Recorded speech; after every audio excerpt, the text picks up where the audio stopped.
Okay, welcome everyone. I'm here for another research chat. I've got a friend of mine, a colleague who I've known for a number of years, Natalie Barker-Ruchti. Have I pronounced that right? Almost. The first bit, yeah. Sorry, the classic poor Englishman who doesn't know anything how to say any other languages, I'm afraid, are always my downfall. Natalie's a senior lecturer at Örebro University, which I know I've pronounced that wrong as well. I met Natalie in Gothenburg at a conference, and we've spent a little bit of time chatting over a number of ideas, and wrote a book chapter for Natalie as well. So it's really great to have Natalie here for a bit of a chat. We're going to specifically talk about athlete abuse. Some of the topics might be a little bit challenging for some people. So one thing to be aware of is if you've suffered from some of those issues, you might want to just tread cautiously with this interview. But also, young people who are involved in sport, any coaches who are listening to this, I think these are the sort of topics that you've got to front up to. So I think it's going to be really useful in that regard. So Natalie, can you just maybe introduce yourself a little bit better than I did? Is that okay? Yeah, I can try, of course. So my name is Natalie Barker-Ruchti. I'm working at the Örebro University, which is roughly in the middle of Sweden. I completed my PhD in 2007, so quite some time ago now, and that was in ethnography and an autoethnography on women's artistic gymnastics. So researching this sport has been my passion and part of my motivation to enter academia. I did a bachelor thesis on that and a master thesis and then the PhD, and have conducted quite a bit of research on gymnasts and their experiences, the coach-athlete or coach-gymnast relationship, etc. But I've also conducted research mainly using a sociological, sometimes sociological pedagogical perspective on other athletes' experiences or realities, if you want, in elite sport. So the book or the chapter that you've mentioned, that was a book, Athlete Learning in Elite Sport. So that has been something that I've been interested in it as well. So what do athletes learn, or who do they become as people while participating in sport, or elite sport in particular?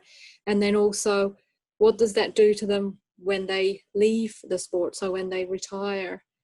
So some of the issues that athletes face up and leaving their sport has also interested me a lot. Yeah. Since moving to Sweden in 2011, so that was after a postdoc period at the University of Basel, during my time in Gothenburg, so that was 2011 to 2019, I coordinated a bachelor program in sports coaching. And that has been very interesting to consider what should sports coaching students learn, how should they learn that, and then how do we, with the limitations that we have in academia and university education, how do we put this into place so that the students, when they leave university after a 3-year program, can coach in the hope, well, that was my hope, without abusing athletes. Yeah. That was a key aim for me, is to get them to realize the influence that they have over whoever they're coaching, and how they can generate desired outcomes beyond skill learning and competitive or performance success, so that the athletes that I had researched and had shown some of those undesirable learning and some of the problems they faced when they retired, that the coaches that I was training or educating, that they would be aware of that and thus would not end up having that effect on their athletes. Brilliant. And in terms of your own background, did you have a background in gymnastics yourself?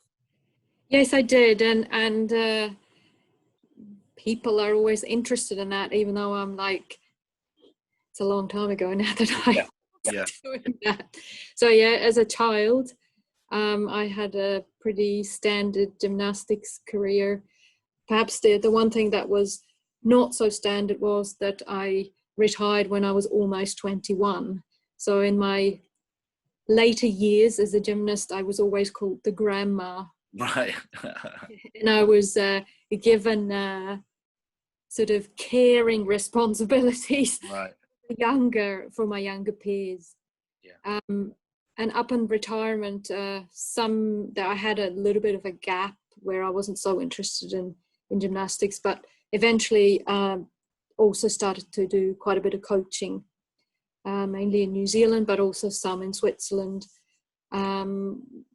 which actually at the time I wanted to make my career. I thought I should become a professional gymnastics coach. And that's actually why I went to study sports science, because I thought I should be educated in this. But then had a time where I really reflected on my sport, because up until then I hadn't really done that, or I hadn't really questioned some of the issues that are part of the sport and quite reported now in the media. I'd taken them for granted. For me, that was just part of the sport. And so when being a student, I started to realize that maybe some of the things that I had experienced or others had experienced that I had watched, that was actually a problem. And so my career vision sort of moved from wanting to be a coach to wanting to be an academic, and through that having impact that these experiences or these problems could be changed. That was the reason I asked, really, is that how does that involvement in the sport set up a career exploring that involvement? My own personal experience is I basically don't understand something unless I've done it to some level, and I think I really struggle with that in a research context. I have to get into stuff, and it comes with some strengths. And I guess the first kind of proper question I was going to ask was your involvement in the sport and your immersion in the sport. How has that closeness to the sport helped you to I guess, get hold of participants and find people to speak to, but two, understand and get close to their experiences? And I'm assuming that there's been kind of interviews and conversations which have probably drawn on your experiences. And I wondered if you could talk to that in some way. Yeah, I think there's definitely a level of credibility that I've always had, because I'm short. I was a gymnast. I can connect perhaps to people in the gymnastics community that perhaps someone else can't. Being a woman probably also helps, researching women's artistic gymnastics. So I think that I've always had that kind of advantage, especially then also in terms of recruitment. So that is definitely something that has helped. I think in interviews in particular, I've always enjoyed a very good rapport with the gymnast interviewees. I think there's been a level of trust there as well, that I ask certain questions and they gave answers to my questions, and I understood what they were saying, because I could understand what they were talking about, and they felt more comfortable in an interview context because they knew I knew. They didn't have to detail some of those micro issues or explain why certain things were happening or why certain things were a problem. That was like, we had this foundation to work from in an interview context. And actually just yesterday, I conducted an interview with a former gymnast, and she wrote to me afterwards in an email thanking me that I'd been able to create this comfortable interview situation by knowing what she had experienced. And I think this personal involvement as a gymnast, and then as a coach, and then as a researcher, having seen very similar abusive contexts around the world, has given me this informal, or this, I don't know what you call it, but this consciousness or understanding that allows interviewers to trust me, which I don't take for granted, I have to say. Like, for me, it's always a privilege to interview anyone, but especially people who don't have positive experiences. Like, I know that this is not easy to talk about, but I think I can put to the interviewer a certain level of empathy that someone cannot create if they have not had that kind of involvement or closeness that I have had. And of course, from a methodological or interpretive perspective, this could also be criticized, that I'm too subjective or too close.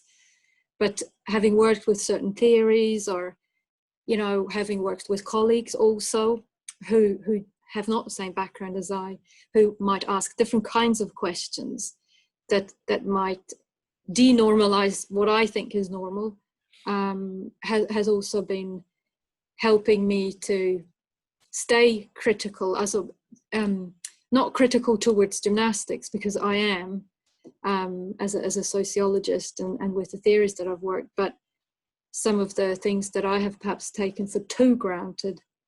And one aspect that I've recently started to look at is the gender that is so normalized in gymnastics, you know, in the history of gymnastics, in the practice of gymnastics, everything. And that has really been perhaps more challenging than some of the, like, the hierarchy between the gymnast and the coach in the relationship. That I've had more background or more theoretical understanding for that, but so yeah. Yes, it's a really interesting, it's a really interesting place for me at the minute, because just today I've had a conversation with a PhD student who's working with me around she's speaking to female fighters who are looking at, and she's looking at the medical provision of combat sport. And I've done some work on this. I've done lots of work with fighters and all the rest of it, who are mainly men. It's very easy for me to get into those spaces, but it's very, very apparent to me that I've almost never spoken to female fighters. One, because there's not many.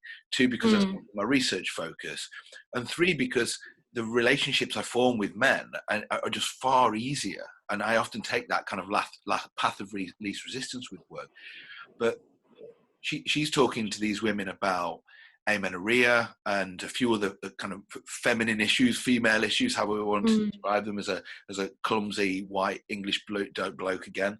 But we've had really good conversations about the access that she can get, but not only the access, but just the simple conversations. I mean, can you imagine me trying to have a conversation with a young girl about her period? I mean, it's almost laughable that I'd try and do that as research.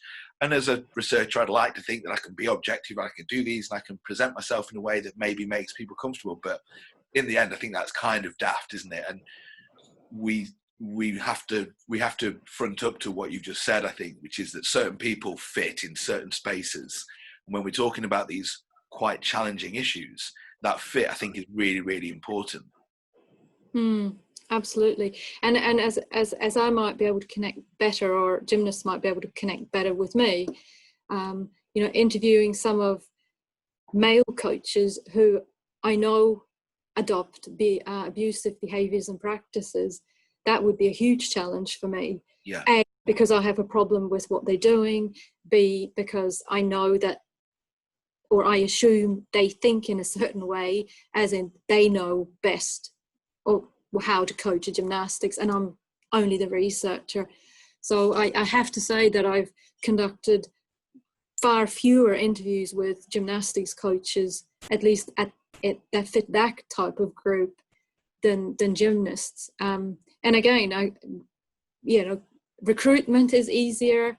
That closeness is there on both sides. So yet I'm asking myself, with these coaches who are adopting these abusive behaviors and practices, why? You know, what has motivated them to enter women's gymnastics when perhaps they had a background in men's gymnastics as an athlete?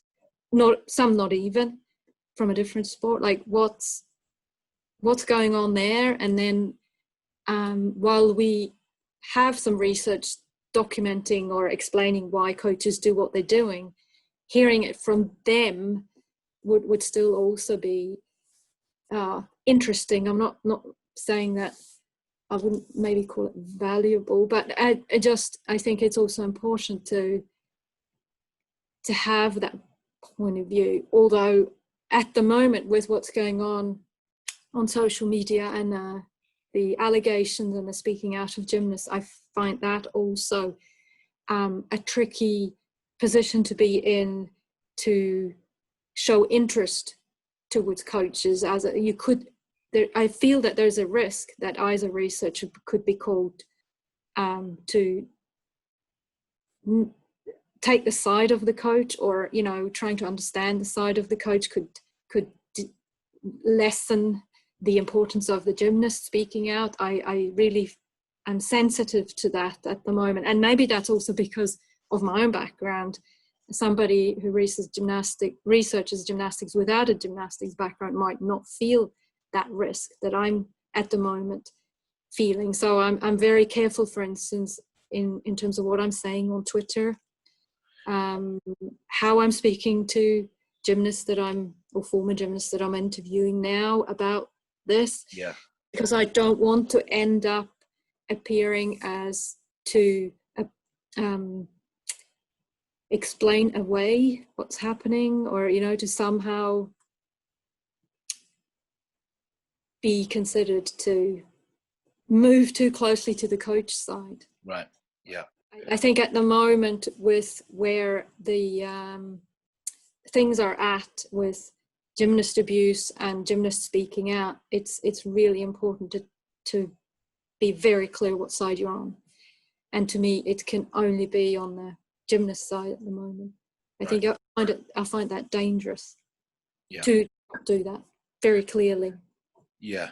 And you kind of just moved us on to the next question, really, when you talked about the notion of explaining away. I don't want to explain away, but how do we explain? What are some of the key academic ideas that you draw on when trying to explain abuse in sport? I mean, stick with gymnastics, but we can think about it broadly if you like, but I guess how do we explain abuse in gymnastics is the question in a kind of academic sense. Mm-hmm. So one explanation that we have available is a historical explanation. So how the sport has changed, particularly in the late 1960s and then during the 1970s, where the sport, we call it, became acrobatized. So this acrobatization, so previous to the late 1960s, women's gymnastics was a calisthenic dance type activity where adult women who had mature bodies performed the exercises. Some of those most successful athletes were married at the time that they were winning gold medals at the Olympic Games, such as Vera Czeslavska in 1968. And then that changed very drastically, very quickly, to gymnastics becoming a children's sport or a girls' sport. Right. And the reasons for that are, politically, historically, and we perhaps don't need to go into that. But what it did change was the ideal of who a gymnast is. So prior to that, it was a mature woman who trained in a certain way. And then after, also with the acrobatization, it became a child body with a child mind, starting gymnastics very, very early, only focusing on gymnastics and training a lot. And with that, the ideal gymnast became someone who didn't have a voice, who was someone who could be controlled and manipulated, and basically was submissive to whatever was going on. And the coach gained this incredible empowerment in terms of the position, the expertise, and the control and influence that he or she had over the gymnast. So this was a very, very drastic change, almost like there was gymnastics prior to it, which is a very, very different from gymnastics afterwards. It's almost like two different sports. Yeah.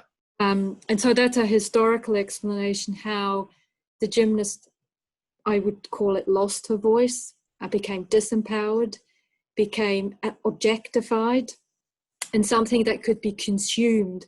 And this is also a very interesting shift that happened at the time. So this consumption was, coaches could manipulate, control, and shape this gymnast into whatever they wanted her to be as children, but then also consumed by the public, which is very different, because with gymnasts in 1972 and 1976 in particular at the Olympic Games, they were completely glamorized. These were heroines. So this was mainly Olga Korbut and later Nadia Comaneci. They were incredibly popular athletes, and it created this public ideal of a gymnast, a child, who was incredibly capable, incredibly perfect, incredibly able in terms of controlling herself. And that, in a way, masked what happened behind the scenes, because it was this heroine that was glamorous and perfect. And nobody really understood, at least in the beginning, although there were some suspicions, what actually went on backstage.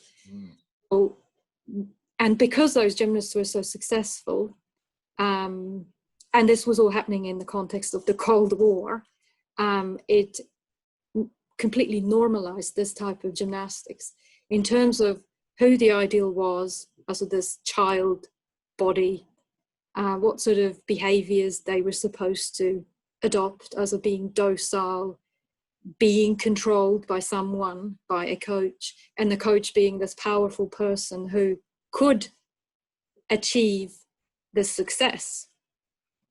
But yeah, so this mask, the treatment that this caused, which even back then was abusive or violent towards the gymnast.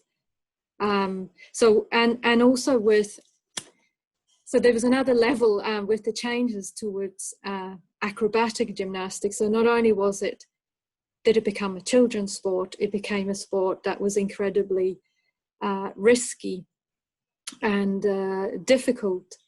And it was assumed that these difficulties could only be learned during childhood and could not be performed with a mature adult female body. So this restricted the phase where a gymnast could reach the highest level of performance to childhood. So roughly this is 10 years from if the gymnast started at age 5 to maybe 15, depending on perhaps a delayed puberty, could be as far out as 18. But it created this pressurized time frame where you couldn't take breaks, you couldn't have injuries, you couldn't really heal injuries properly, and you needed to be working 8 hours a day with never wasting any kind of time. And it was assumed that the coaching necessary for that needed to be really tough, what we would now call abusive, so that level that has increased over the years could be reached as a child with a child's body, because it was assumed that with an adult shapely body you couldn't do those difficult, risky things, skills in gymnastics. So with that, I think it historically established a type of coaching that became completely normal. This was necessary to reach success in gymnastics, and has, been questioned by some commentators and gymnastics internal people, also from the community, but they have not really been heard. They were shut down because the success of the gymnasts of this type of gymnastics was so influential. And then some academics, but they haven't, with limited amount of impact on practice. Yeah. So historical explanation. It's a long explanation. So there's some other explanations. There's an economic explanation that nowadays gymnasts are economically valuable to national gymnastics federations. So again, there's an objectification, commodification taking place there, where gymnasts are the success of the gymnast creates or breaks the budget of these organizations, because they can sell TV rights, they get sponsors because of the type of gymnastics that these gymnasts produce. So there is an incredible amount of pressure to continue or maintain this level of performance, so that the business side of things can continue as well. Yeah. And then from a sociological perspective, that's where the gender comes in. That women's gymnastics has always been gendered. So the IOC accepted women's gymnastics into their competitions early on because it was considered an appropriate sport for women. The apparatus between men's gymnastics and women's gymnastics is gendered. It differs. The clothing differs. So men don't have to wear leotards like the women have to. And then the performance, the movement expectations are very different. So women have a lot of dance movements. They do their floor exercise to music, and the men don't. The men, they have a very unaesthetic or unartistic style of performing. It's much more strength-based. It's much more purely acrobatic, whereas the women, they adopt a movement that in some academic literature is termed very sexualized and erotic. So again, it's a very gendered way of moving that is very different between the men's and the women's gymnastics. So this gendering of the sport also influences, for instance, the coach-gymnast relationship, this idea of women being submissive and docile and being led by someone with authority. In gymnastics, it's not always a male coach, it can be a female coach.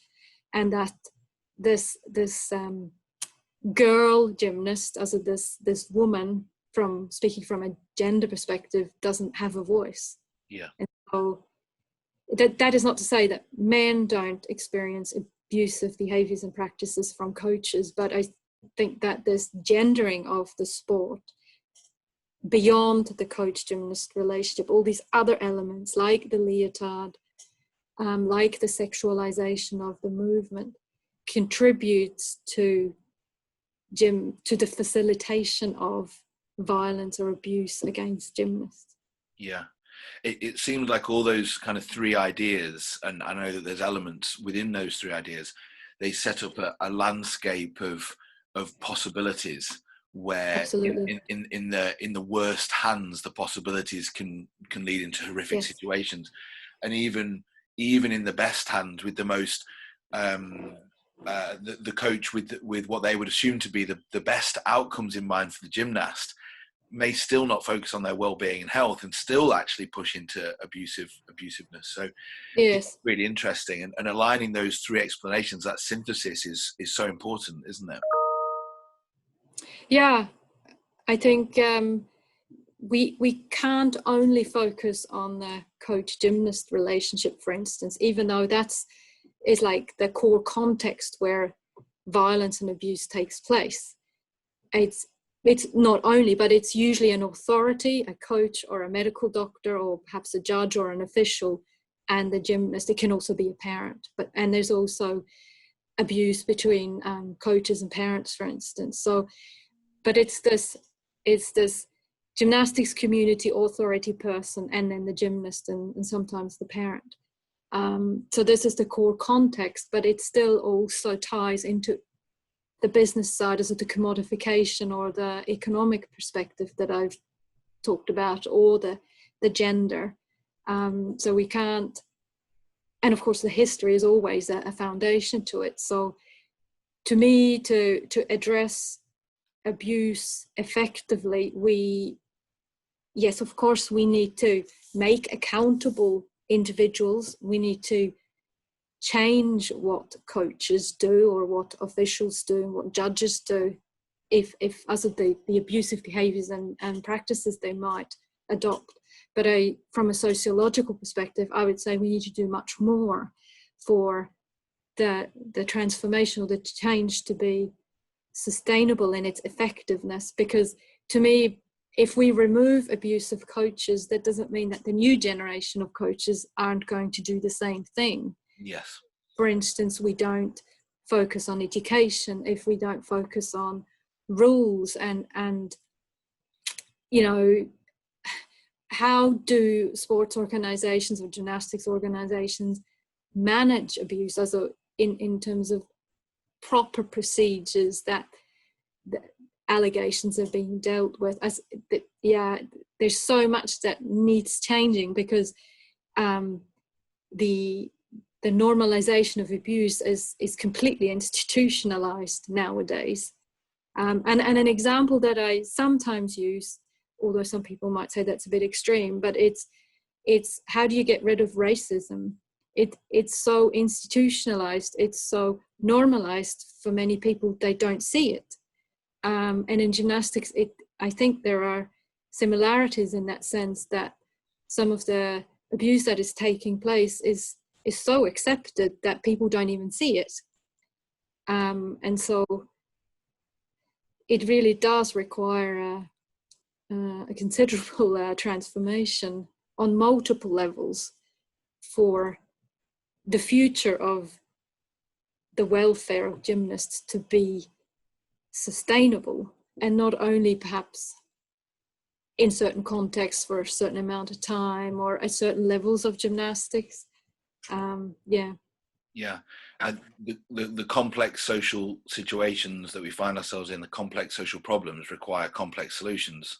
Yes. You know, the amount of times, and just to pick up on your racism example, people think that they can solve racism by doing some sort of campaign, and lo and behold, racism in sport doesn't change much because they haven't tackled racism in society. It's a complex social problem. Yes, and that's a very good point. And I was going to make that earlier, that, you know, we can't look at gymnastics without the broader social context, and that's where gender comes in, and also the economic perspective, or other possible perspectives that I haven't mentioned now. But so, yeah, I mean, changing gymnastics, of course, that's important, and we need to find ways to do that.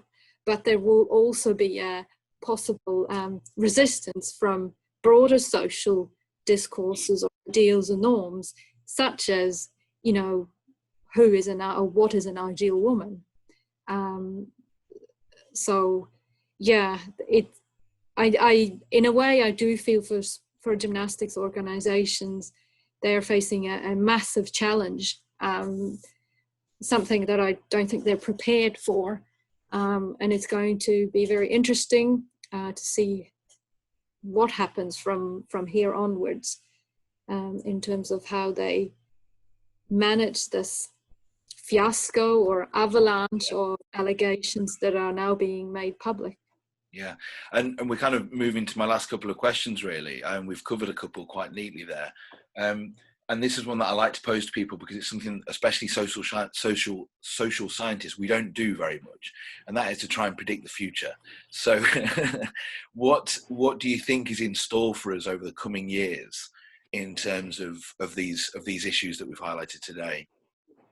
Yeah, one of my visions for the future is a hope that more gymnasts come forward. I think, or I know that in no other sport ever in the history of modern sport have we had so many athletes from one sport globally speak out about their context, about the problems in their context. So this is incredibly unique in terms of a bottom-up movement. And it's super unique because it is gymnastics, where the gymnasts are not taught to have a voice. So in that sense, the Gymnast Alliance movement that started since June roughly is incredibly unique and special. And I hope that, or that is my hope for the future, that this bottom-up or grassroots movement can continue, because I do believe that that is definitely one of the most effective ways for change to be possible, but also to enforce change, is this gymnast-led movement. Yeah, so that's a hope that I have, and this may well be something that we, gymnastics organizations, the elite sport community, is in for, that other athletes from other sports also speak out about their experiences, because there are definitely other people who have done that, other athletes who have spoken out. And so I'm pretty sure that similar types of abusive behaviors and practices are also prevalent in other sports, and not just women's sports, but men's sport as well. So I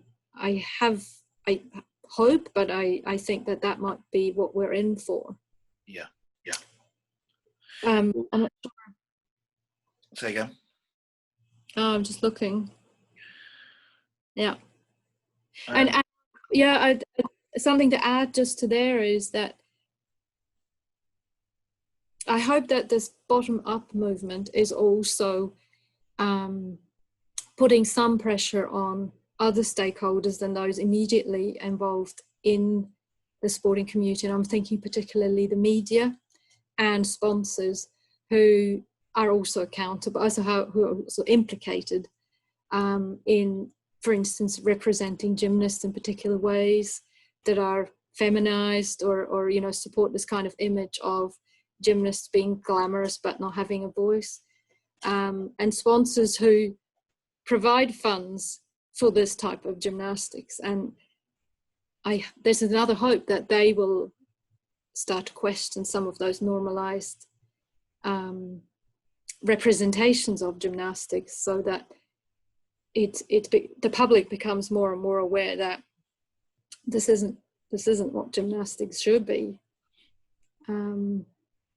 So that there is a different kind of pressure on gymnastics organizations as well. So not only the bottom up, but an economically and also popularity driven pressure, that gymnastics organizations have to really take the rethinking of what gymnastics is and how it should be done as a practice is taken very, very seriously. If you were to suggest where people go to learn more about this, in a general sense, also some of your work as well, where would you send them? And I kind of just started off with the place where I first started to understand this was Joan Ryan's book, Little Girls in Pretty Boxes, which aligns with some of the other stuff that I've taught over the years, and is a really good way of going from, my stuff's mainly male-dominated spaces, but that book fits quite neatly with the social theory as well. So that's where I start when I go into this. Where do you send people, Natalie? Well, I would also send them there.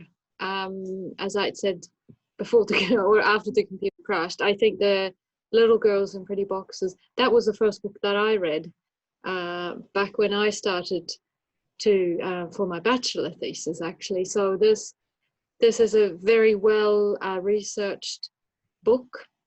Joan Ryan conducted loads of interviews similar to what a social scientist would do, and it's a very consumable book. So it really brings it home, those issues are in gymnastics and figure skating, which are similar sports. So I would definitely suggest that book.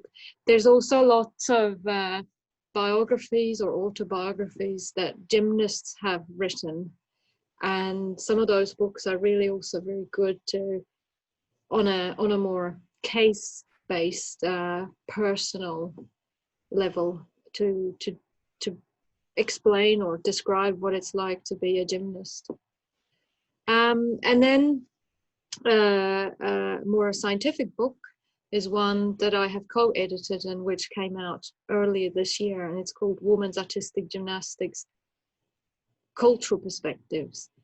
And there is, I don't know, or almost 20 of us who are involved in that book. So there's 4 of us who are editing the book, but then there's loads of chapters on the history of gymnastics, on coaching and coach-athlete relationships, and some other topics. And there, yeah, multiple athletes have written chapters that are really, perhaps as a academic book, it's a nice entry to explain what gymnastics is all about. So that was a good book, I think. And what's also good in that book, there's 4 sections in the book, and for each section we start with a story, and it's Jenny's story. So Jenny's story starts at the beginning of the book, and then for each section the story continues, and to the topic of the section. So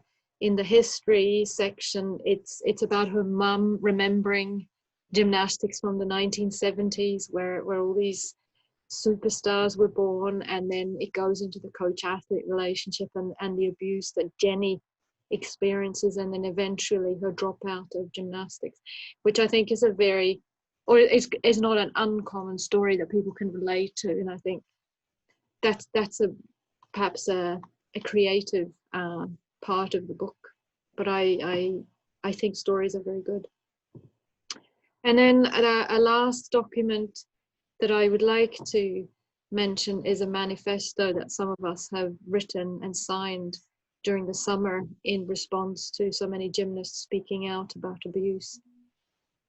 This manifesto is available on my university's website, so I'm not sure if you can make that link available, Chris, but yeah. So the manifesto is basically a summary of what we researchers, so based on the research that we've conducted, see gymnastics needs to change. So it proposes 8 actions that are visions for the future, but they're pretty specific, so they're not sort of abstract or theoretical. They're pretty down to the detail what we think needs to be done. And it focuses on organizations and what they need to do, so gymnastics organizations, but it also includes a point on the media, what they can do to transform the problems or to minimize those problems. And also point 8 is actually addresses research and researchers. So it's not only those directly involved in the practice of gymnastics. It's a bit broader than that. So really cool. I think it's a good action document. Yeah, and I'll certainly link all that up as well in the kind of web page that goes along with the video. Yeah, so I think just to kind of pull things together, a really good discussion I think earlier of your immersion in the sport and why that's led you to understand some of this stuff, and then also I think we went through some neat stuff about your shared experiences, not necessarily of abuse, but of the relationships that these women are involved in and the pressures that are put on them. And I think that really highlights why some of this work can be so useful. Knowing the sport so intimately can be so useful. And yes, some great readings to finish off. So thanks very much. Anything else just to say before we call it a day? No, probably not. I mean, to me, this is a very important topic. Perhaps one final comment is, at the moment, gymnastics is in the spotlight and in a very negative way, and rightly so. There's no, I don't have a problem with that. It needs to be done. But and we talked about that in the last time we met. What might come from this. There's perhaps a risk to assume, well, this is just gymnastics or figure skating. It's those aesthetic sports that are, that's where the abuse is. I would like to, I'm pretty sure that while the abuse may look differently or perhaps is not as extensive as in gymnastics, but most sports have practices that are essentially abusive. And so gymnastics is perhaps an extreme example of this, but it's important for students or others to also look at their own sports if they're not in gymnastics, to, you know, to be critical towards what's going on there. So yeah, yeah, it's an interesting case study, a powerful case study that hopefully helps people realize that this will almost let's put a finer point on it, will certainly be happening in everyone's sport at some level, fortunately. Yeah, I think so, with the current context and discourses of elite sport. You know, at the moment it's gymnastics who's sort of exposed, but there's nothing, you know, we'll see which sport might be next. Yeah. Okay, brilliant. Thanks again. Thanks for your time. Thanks for coming back on and finishing this off after technical. No worries. It was a pleasure to be here, and thank you for asking me to contribute. Thanks.